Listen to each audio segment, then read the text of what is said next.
How's it going, everyone? Liam Catterson here, and we are on episode number 7 of season 2 for the OA, which is called Nina Azarova, and for some reason I can't put my mind onto what this episode could be about. No idea at all, because the title doesn't seem to suggest anything. No, in all seriousness, I have an idea where this episode might be heading for two certain reasons, because A, it seems like we're going to be jumping back into Dimension 2 after spending the last episode in Dimension 1 with the boys and BBA. But also, it was in SY. I'll get this. SY, ZY, GY. Please tell me I'm... Well, I'll know for certain after recording this, but... or when I select the episode.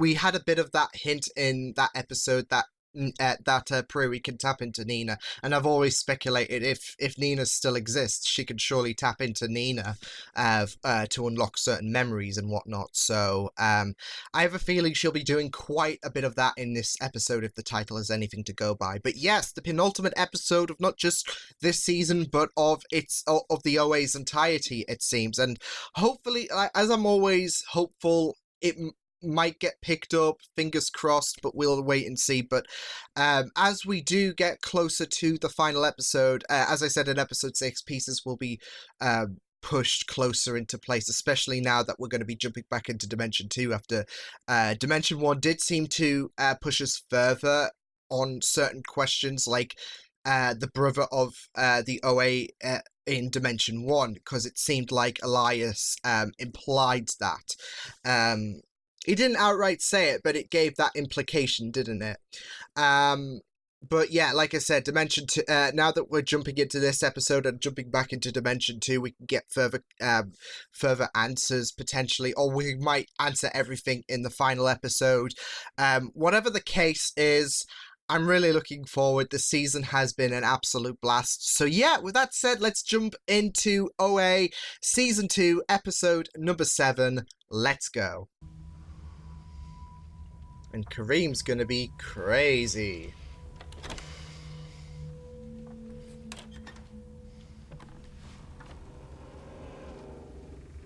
Am I right? I'm right. What's up? How did I know this would happen? I don't know, man.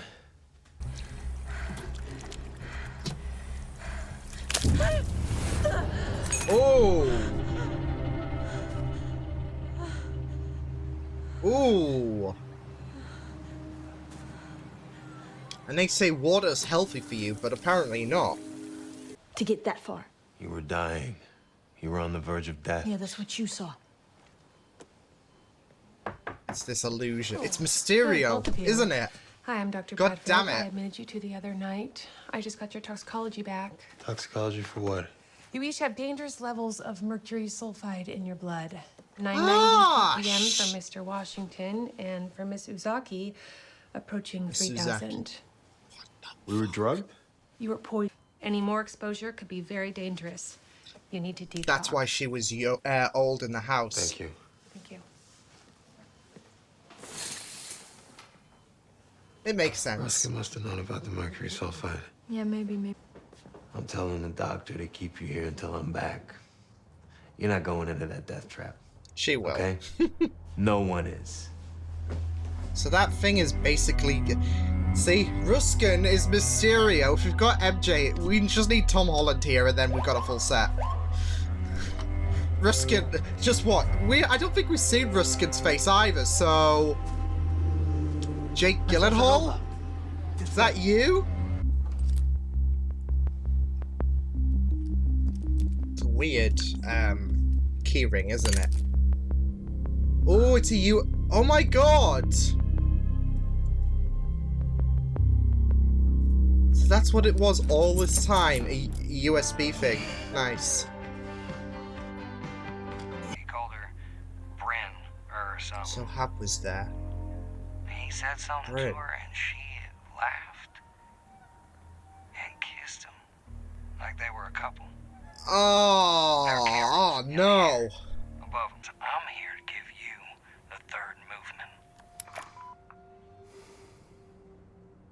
So What do you think it means? that they're Oh, I have a actors. theory. I'd like to test it first. Wait, is it going to Elodie's fig? Allowed Nina Azarova to interact with the other patients, and they elaborated on their shared delusion. She cut her throat. Of course you would have some kind of bullshit excuse, you manipulative vermin. Don't buy it, Homer. Why didn't you tell me?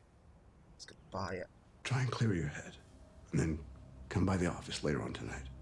There's We'll a work through this. there's a Okay. voice in your head saying, no, it's me, Homer.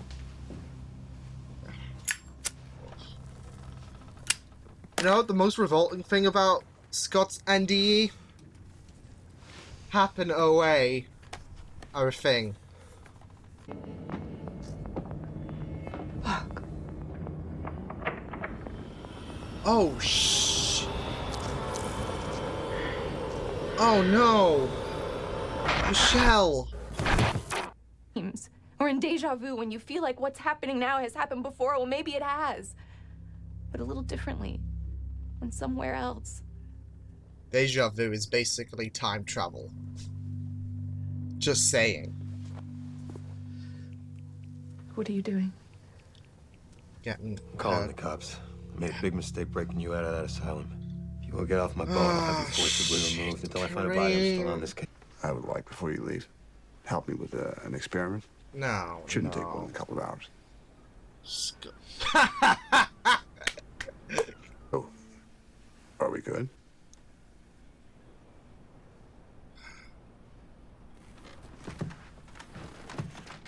It's not in a good place, is Let it? Renata go too. You let her go, I'll be your lab rat. One last time. Scott, that's a big move. Like, holy shit! Oh no, she's been dead for oh my god! So? I cannot be too mad at you. You even enjoy It's a win sex at the too end of much. the day. Whoa! Not my place. Okay. Can a woman Yeah, really enjoy a sex bit- too much? C'est un peu macho de dire ça. Hein? You're Wait! French. I've traveled a lot in my life. Look, wait, what? Excuse me. It's because they exist across many dimensions. Like a cosmic family. You, Hap, and Homer, you belong within the same constellation. You're traveling together. no. I don't want to travel with her. Some part of you No. does. That's why Nina, Dr. Percy, and Dr. Roberts are connected too.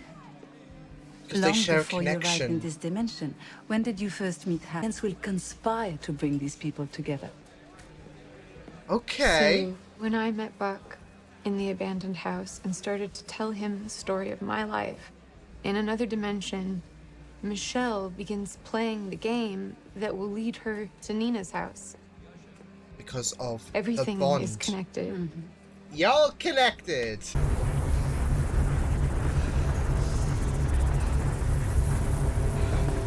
Oh shit. Scott. Oh shit. I think they're the same person. Then are you and Nina the same person? She's going in the bath. Yeah, okay, so that was a trauma because I was thinking it's know in her. captivity Don't want or to know her. when she died the Then first aren't you time. just like Hap? You've put Nina in a box too. Buried her somewhere free deep in her. your mind. She wa-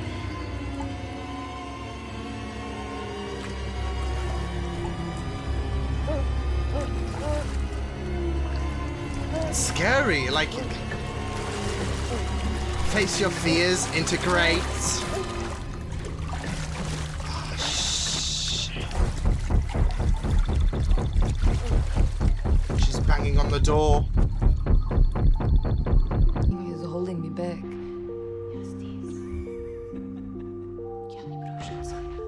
Wait, was that Ruskin?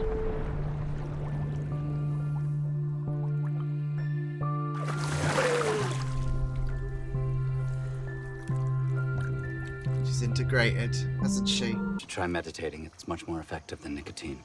How do you know I smoke? Because I'm Mysterio, but not Jake Gyllenhaal. I'm disappointed. It changed human consciousness forever. And that helps Michelle Vu how? Well, how many people died getting a man on the moon, Mr. Washington? So, look, the ends doesn't justify the means. That seems naive, but... And they didn't do this deliberately, right. come on. Does it really matter? Or does it matter that we gain that perspective? It matters how we got there, or else nothing matters.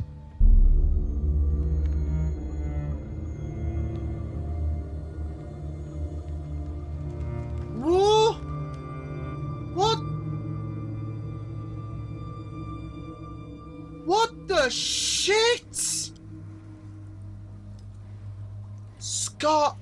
Oh no! What's going? Like everything's happening.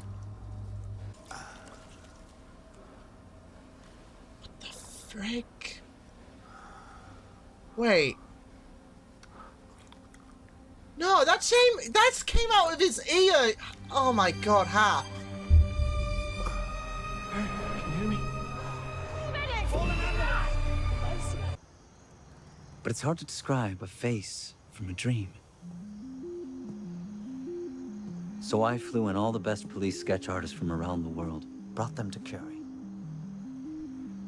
In the end, we had 20 odd sketches. They were all the same face. Kareem's?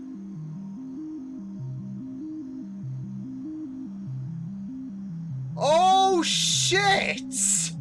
I have a feeling it's akin to what the astronauts saw when they looked at Earth from the moon.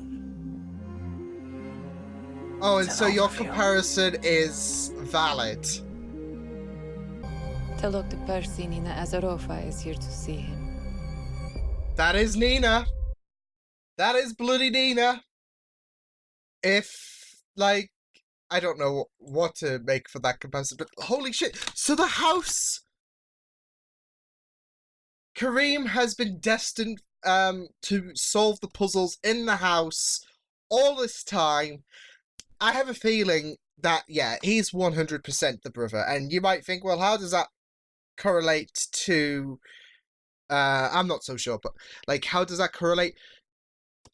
Because he's sure... Because they're, like, this mystical presence, aren't they? And if they are this, I don't know, guardian angel to protect Prairie that spans across the multiverse, they've surely got outer knowledge, surely. So, yeah,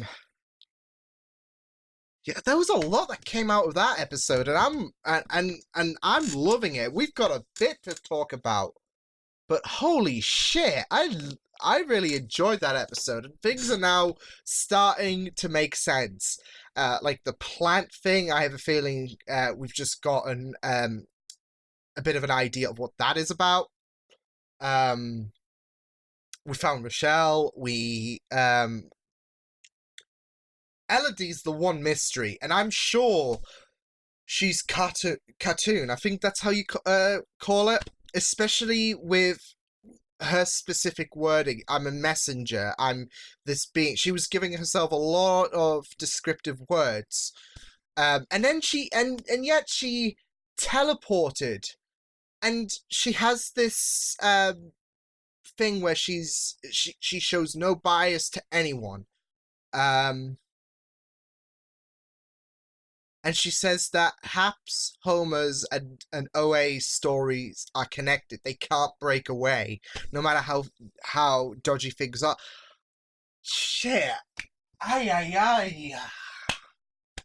Okay, we be talking, because we have quite a bit to discuss about this heavy episode that was really, really well done, and it gave a lot of explanation. It gave a lot of thinking space, and it was just really, really amazing. We got to see Pierre Ruskin's full face for the first time. Like I said, I'm disappointed it wasn't Jake Gyllenhaal, so yeah.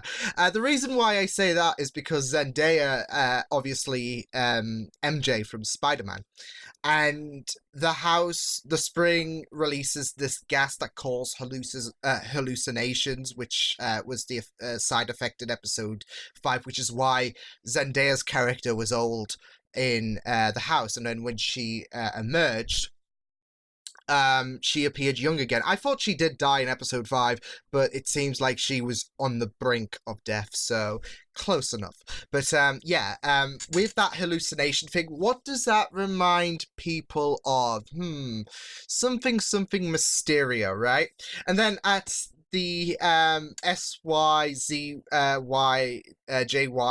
GY thing, at the club, we saw this guy dancing, and he had a kind of like an electro kind of headpiece on. It kind of reminded me of Electro. I don't know, I think I'm just too in love with Spider-Man. And then Old Knight can be Doc Ock, so yeah. Hey, they didn't specify he couldn't be a real life octopus, but no, and he did talk, so I mean, strange things, right? We just need Tom Holland in for the final episode and then we're set, aren't we? But I'm pretty sad now, because now I'm just reminded about the whole Sony Disney situation. Yeah. Anyways, yeah, we found out quite a bit in this episode with the house, and it sprung that hallucination, as well as the fact that Pierre was okay with leading these kids into the house and poisoning them to the brink to death, basically. And we also found Michelle in this episode, who wasn't in the best of places as well, especially with the grandmother, I think it was, back in episode 1, where Kareem was set on the assumption that she knew all of this time, whereas she thinks differently. So, like, that's not Michelle. So yeah, as well as the fact that we saw a bit of Dr. Rhodes and her confession, and when she got a bit too close with everything, she died, which is led to believe that it was a suicide, although Kareem thinks that this was all Ruskin's doing, which makes sense why he doesn't want to and it makes sense to the fact that Kareem has confronted Pierre when Pierre could have disposed of him in some capacity, because he was wearing a wire. He knew everything about Kareem, but he wasn't fazed because Kareem is essential for the whole puzzle situation. The whole house, the house is calling for him. So to get rid of that is basically shooting yourself in the foot, isn't it? When when Pierre has been hell bent on unlocking the puzzle. So yeah, it would be a bit of an own goal, wouldn't it, if you got rid of Kareem in some capacity? But it was a great episode where we saw Kareem not clicking with Prairie's story, because Prairie came out with everything. She finally revealed the fact that she was from another dimension, because of course she was Nina Azarova too, which I like that, like, parallel going on in with the fact that she had to pretend to be Nina for Kareem's sake, and it's essential that she needs to be Nina Azarova, but we'll get to Prairie in a bit. But Kareem wasn't clicking on, and I think he needs to integrate because I still believe he's the brother of this dimension, especially with how heavy that guardian angel aspect is for the OA, and unless some rushed development comes in the final episode, I am certain that he still is the brother, but he needs to integrate, and it seems like Elias has. So yeah, I'm not so sure, but it seems like integration is very key, is the message of this story as well, because I'm sure that's because that kind of works opposite ways for Homer, because Dr. Roberts is still a bit, yeah, but there are signs that he is believing Prairie's story, as we found out in these last couple of episodes, and how he is going to be taking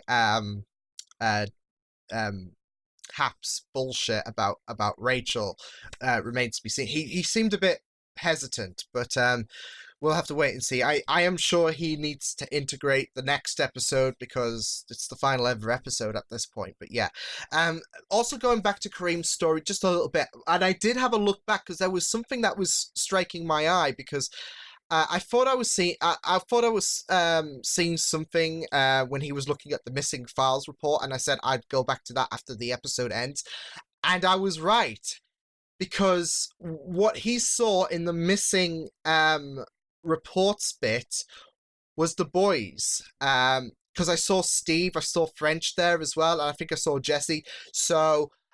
They obviously, of course, they're going to exist in this dimension, but with how heavy the bonds with Prairie and the life she affects, how heavy that bond is, I guess, with the story and how that can kind of connect to the boys and them being missing.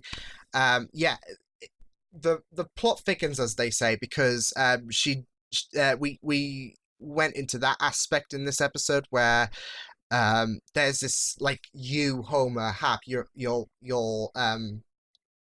bond, your connectivity is essential. But yeah, I just thought I would tell you all that I had a look back because I didn't see it clearly. And I said I would go back to look at the missing, because I said it looked like a missing report thing that Kareem was looking at. And usually when it pans to the monitor and you have those kinds of scenes where you're like, okay, well, you need to check this out. It often is the case important. So I thought I would return to that scene after this episode, and I'm glad I did because otherwise I would have missed out on the whole fact that Steve, French, everyone from Dimension 1 that was on Prairie's side and listening to her story. You would have missed that, and they were included on the missing reports thing. So yeah, yeah, I do feel a bit bad for Scott though because he was hoping to help Renata out as well, and he was willing to help Hap again, and he was murdered by Hap's hand again. Because he was, although this was more this was more like oh shit in Hap's case.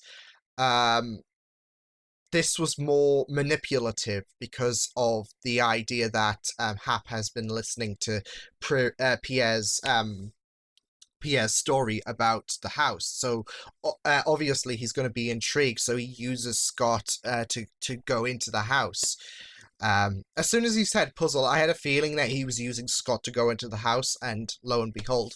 And then we got that scene when Scott died again, that the seed came out, which seems to be obviously a side effect from being inside the house. And yeah, it looks like once the plant thing blossomed into that flower, I don't know, I'll have to have a look back again, but it looks like it held a piece of his brain. I don't think it did because, like, Hap wouldn't. Like, would he though? I don't know, but he tasted it and he seemed to have this euphoria, so I'm not so sure if that's like expanded knowledge and whatnot because we heard voices, or if he's somehow integrating, like if that's somehow giving him some kind of powers or whatnot, but they're very, very special, the things inside the victims' heads, who's been involved with the house. So yeah, but it would kind of tie to that Liam statement where he said 1,000,000 minds or something like that. So and well, no, it wouldn't, but I'm not so sure. I am positive that was a piece of a brain or something, like or some kind of knowledge expander or whatever you want to call it, memory expansion. But yeah, there was also one more important thing regarding Scott, which was him describing his NDE. And boy, have we got a bit to talk about with Scott's NDE, because he went into full detail, especially Prairie, or Bryn, as she's called in this other dimension, and Hap, and how they are together. Not like together as in in the same room, shipping. So let's deviate away from that because I think my stomach's about to throw up. Of course, they're going to be different in that dimension, and then once, it's so funny though because I have a feeling that would be the next dimension because that dimension is heavily talked about because I say that Elodie mentioned that she was, I think Elodie mentioned that she was from a world or universe, should I say, that had that where she was an actress, and we took that as, oh, so like the actress who is playing Elodie currently. And we go into Scott's NDE where he saw Bryn and Hap, and they were under camera lights. So that obviously, and I think they were in some kind of studio. So that kind of implies about the fact that it's in the same world as Elodie. So I'm not so sure if this is another like glimpse into the future, like Homer's NDE, but it is interesting how Elodie's world and Scott's NDE has some kind of connectivity. Not just that though, but Scott said something peculiar where he said he was given the third movement by an older, more heavier woman. And I'm not so sure if this is BBA, because it could be. Again, talking about the connectivity and how Michelle is connected to Nina like Buck was to Prairie. So BBA could have given Scott that third movement in some capacity. It could be Khatun as well, but I think. I'm not so sure if she was heavier, but it could be BBA, but we'll have to wait and see. Like, if, well, I don't know, because there's only one episode, so I'm sure we would have gotten that in season 3 or 4, whatever, but 13 Reasons Why. Remember that. Anyway, I'm throwing a lot of shade at 13 Reasons Why, but, like, the OA is like a masterpiece, and that gets binned. Yeah. But I'm not going to vent. We're rejoicing about a good episode, Liam. Keep that in mind. Good. Anyways, Scott describing his NDE. Oh, it was just so revolting seeing how happy and elated that Hap was, because, as Elodie put it, he is obsessed with Prairie, and in this universe, he gets what he wants. He basically is me when if I was the Green Arrow, for example, or if Karen Gillan decided to ask me out or something like that. So yeah, no, but yeah, he had that like rejoiced, and I'm sure a lot of us were revolted because like Hap's a piece of shit. So yeah, but in this world, before like Hap potentially takes over Prairie, because I'm sure Hap will be hell bent on getting to that universe. It's Hap with a British voice apparently, and Bryn. So yeah, because of course they're yet to be taken over. Like Nina was with Pierre and not Prairie. So yeah, but that was Scott's story. So Elodie equals Khatun. I said I'd get further in on this because yeah. So she had some very, very interesting words coming from her, because she said she was a bunch of like things. She gave herself a bunch of descriptive names like an advisor, a guide, and a messenger. And I think it's fair to associate. I think it is fair to associate those descriptive words to Khatun. And if Elodie is calling it, if Elodie's calling herself that, as well as the fact that she is still in this universe despite the fact that she popped off, it is very interesting. Not just that though, but she knew Prairie. Like she said, you know, she didn't say this exact word, but like Prairie said, "Who are you?" And she said, "You know." So it's like that, and Prairie was still struggling. So it's like that, you know who I am, and it's like that puzzled aspect. And yet she didn't reveal who she was, but she basically knew who Prairie was. So Yeah, but I do feel like Elodie is Khatun because she has that unbiased side.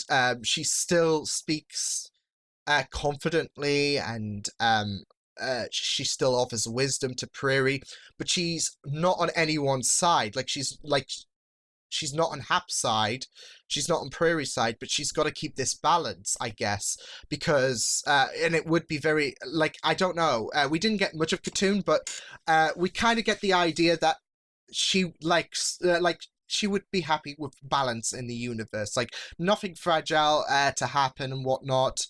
And she was like that messenger. She was like that, I guess, monitor throughout the different dimensions. So it would make sense if she is wanting balance to exist throughout the different universes, that she would offer this advice. Like, I know things are hard, but you have to keep that connectivity with Hap. I mean, Homer, you have no problem with anyways, but I know you have a problem with Hap, but you got to keep that connectivity because it's dangerous if you try to unravel from that connectivity to unintertwine yourself, I guess. It's very, very risky, and it's always inevitable. So yeah, I really, really thought that was interesting how she's not just not just said that, but she also told about the bonds being made throughout the different universes. Like, you have that strong bond and it can kind of exist in other universes. Like the time that Prairie met Hap was the time that Dr. Percy met Nina, so it seems.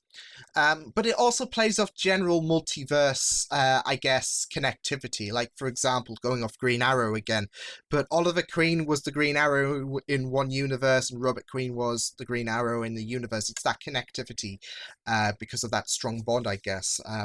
It's not as a good example, but I'll take it anyways. But yeah, Elodie saying that the bonds between people are so powerful, because it connects into other universes. It's a nice thing to hear, especially because I'm a like I said, I'm a multiverse guy. I love my multiverse stuff, and I can kind of click it with the people that I am, that I have a strong bond to, and I'd like to think, okay, well, I would really, really like to see how our connectivity is affected in other universes as well. It's like that meant to be, that fate speak, isn't it? So yeah, but it was very, very fascinating. I have a feeling that I'm gonna miss some things because there's a lot to talk about, but yeah, it was a solid episode. We got a bit of Dr. Rhodes. I'm not so sure if we alluded to this bit as well, but well, we did talk about her death, but also about the fact that she confessed everything. I also really, really enjoyed Ruskin's speeches in this episode, where he was like unfazed about what was happening with the games and the kids, and even comparing his scenario, his game, to the race against the moon, which I do really, really find it very, very fascinating, because there's two kind of points. It's a new height, in a sense, like it was a new, it was an ascension for mankind. They managed to have that glance of the world from a new location. But it's also a bit wrong, because it's not like the scientists were like, okay, you die, we'll be cool about it, we're unfazed whatsoever. There's travesty if something awry does happen. I mean, there's been examples in the past anyways, and we know how, I think we've seen glimpses of scientists and engineers and all of those people, their hearts dropping to their stomachs, where Ruskin is okay with this, in a sense, in a sixth sense. Like, he knew that Kareem was, he knew Kareem was right, but he was willing to admit to what was going on. So yeah, but I am positive there are stuff that I've missed out, because there's a lot of stuff on my mind, but I've talked about Scott's NDE, Elodie and how she might be Khatun. That was really surprising, though, when Elodie showed up, because I was like, you were supposed to be gone, and you just came back, so yeah. But she's come back for Prairie as well, so yeah. And she had a feeling Prairie would be at the club, so, as well as the fact that I know comment as well as describe those descriptive words. So yeah, but no, I think I've talked about everything. Kareem being the fourth vision as well. Like I said, I think that does connect to the whole brother situation as well, because of the fact that it is very interesting how the fourth dream resonated to out of 7 billion, one particular person, which is Kareem. And if I am to take a hunch about this brother thing, it's more to do with the idea that they are more mystical. If they have this connectivity to the dimensional plane, and they can impact they can have a vessel for every dimension. Like, for example, you've got Elias potentially, and you've got Kareem, but they are still one essence, and if you get what I mean, they are still one essence at the end of the day, and they still have one purpose. They're not like multiple brothers. It's a brother for one person, which is the OA, the guardian angel to the original angel. But yeah, that was a really stellar episode, and I really, really enjoyed it, and I've spoken so much, so I'm gonna get a drink, and I will see you guys next time. Hope you guys enjoyed this reaction. You check my videos on the right if you want to check out more of my content. You can also subscribe to my media feeds and channel if you want to. Hope you guys enjoyed this reaction. Hope you guys take care, and I will see you guys next time. Toodles!